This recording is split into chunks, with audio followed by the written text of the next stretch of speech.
உங்கள் சத்யாவில் இப்பொழுது ஆடி அதிரடி தள்ளுபடி.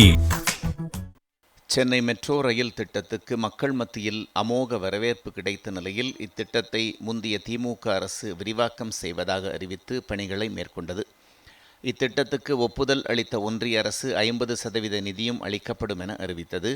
அதன்படி 2024-25 நிதியாண்டில் 25,554 கோடியும், 2025-26 நிதியாண்டில் 28,991 கோடியும், 2026-27 நிதியாண்டில் 25,660 கோடியும் ஒன்றிய அரசால் நிதி ஒதுக்கப்பட்டிருந்தாலும் இதுவரை எந்த ஒரு நிதியும் விடுவிக்கப்படவில்லை.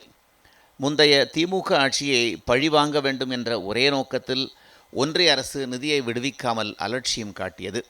இதனால் முழுக்க மாநில அரசின் நிதியில்தான் இத்திட்டத்துக்கான பணிகள் நடைபெற்று வந்தன.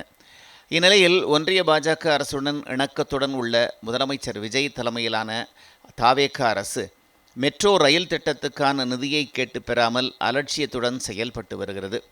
இதன் காரணமாக பணிகள் ஆமை வேகத்தில் மந்தகதியில் நடைபெற்று வருகின்றன.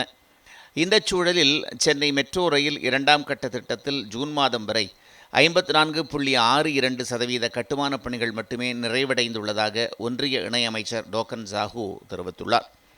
மேலும் பூந்தமல்லி வடபழனி இடையிலான மெட்ரோ ரயில் பணிகள் முழுவதும் முடிக்கப்பட்டுள்ள நிலையில் இன்னும் திறக்கப்படாமல் உள்ளது. இதன் திறப்பு விழாவுக்கான தேதியை ஒன்றிய அரசிடமிருந்து கேட்டு பெறாமல் தாவேக அரசு அலட்சியம் காட்டி வருகிறது. இதற்கு பல்வேறு தரப்பினரும் கடும் கண்டனம் தெரிவித்துள்ளனர். திறப்பு விழாவுக்காக 3 மாதங்களுக்கும் மேலாக காத்திருப்பதா என கேள்வி எழுப்பியுள்ளனர். புதிய திட்டத்தை தான் கொண்டு வர மாட்டீர்கள், முந்தைய ஆட்சியில் கொண்டு வரப்பட்டு தயார் நிலையில் உள்ள ஒரு திட்டத்தை தொடங்கி வைக்கக்கூடவா முடியாது என்று தாவேக அரசை பலரும் விமர்சித்துள்ளனர். உங்கள் சத்யாவில் இப்பொழுது ஆடி அதிரடி தள்ளுபடி.